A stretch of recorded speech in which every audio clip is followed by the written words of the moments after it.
નર્મદાના સાગબારામાં જંગલ જમીન મુદ્દે રાજકારણ ગરમાઈ ગયું છે। કોંગ્રેસ ધારાસભ્ય અનંત પટેલે આક્ષેપ લગાવ્યો છે। સત્તાપક્ષના સાંસદ અને ધારાસભ્યના ધરણા અનંત પટેલે નાટક ગણાવ્યા છે, તો સામે વળતો પ્રહાર આપતા સાંસદ મનસુખ વસાવાએ કહ્યું છે કે તેઓ હંમેશા ખેડૂતોની સાથે રહ્યા છે અને પ્રશ્ન ઉકેલાય તો રાજીનામું આપવા માટે પણ તૈયાર છે અને તમામ એ બાબતોને લઈને હવે રાજકારણ ગરમાઈ ગયું છે।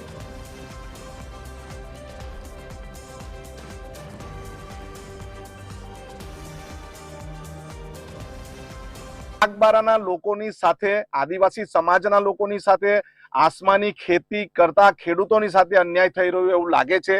માત્ર ને માત્ર રાજકીય કાવાદાવા, રાજકીય સ્ટન્ટ માટે અને પોતાની વોટ બેંક સાચવવા માટે અહીંના ખેડૂતોને હેરાન પરેશાન ભારતીય જનતા પાર્ટી કરે છે એવું લાગી રહ્યું છે। સરકાર હોય ને મારું નહીં સાંભળતી હોય ને ઉપવાસ પર બેહવું પડે એના કરતા તમારે ધારાસભ્યને સંસદ પદ જ છોડી દેવું જોઈએ।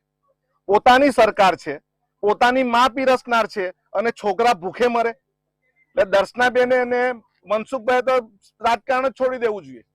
અનંત પટેલ સમજી લે ભાઈ, ઇકો સેન્સિટિવ ઝોનના મુદ્દે મેં સંસદ સભ્યમાંથી રાજીનામું આપી દીધું। સંસદ સભ્ય મારા માટે ગૌણ છે। મારી સરકાર હોવા છતાં પણ સાગબારા તાલુકાના ખેડૂતોના હું પડખે છું અને જેટલી પણ મારી ક્ષમતા છે, મારી સમજ શક્તિ છે એ રીતના સરકારને હું અપીલ કરવાનો છે। અને અનંત પટેલ રાજીનામે આપવાથી પ્રશ્ન સોલ્વ થઈ જવાનો હોય તો ચાલો હું રાજીનામું આપી દઉં। આ જો સાગબારા તાલુકાના ખેડૂતોનો પ્રશ્ન હું રાજીનામું આપી દઉં અને પ્રશ્ન સોલ્વ થઈ જવાનો હોય તો તે મારી રાજીનામું આપવાની તૈયારી છે। પણ આ અનંત પટેલ કે તુષાર ચૌધરીનું આખું સ્ટેટમેન્ટ રાજકીય છે, પોલિટિકલી છે। વધુ માહિતી સાથે સંવાદદાતા દીપક જગતાપ જોડાયા છે। દીપક, વિવાદ સતત વકરી રહ્યો છે, પક્ષ અને વિપક્ષ બંને એકબીજા ઉપર આક્ષેપો કરી રહ્યા છે, શું છે ત્યાંની પરિસ્થિતિ? જી, નર્મદા જિલ્લાના સાગબારાના જંગલ જમીનનો જે ખેડૂતોનો પ્રશ્ન છે હવે એમાં રાજકારણ વચ્ચે આવી ગયું છે।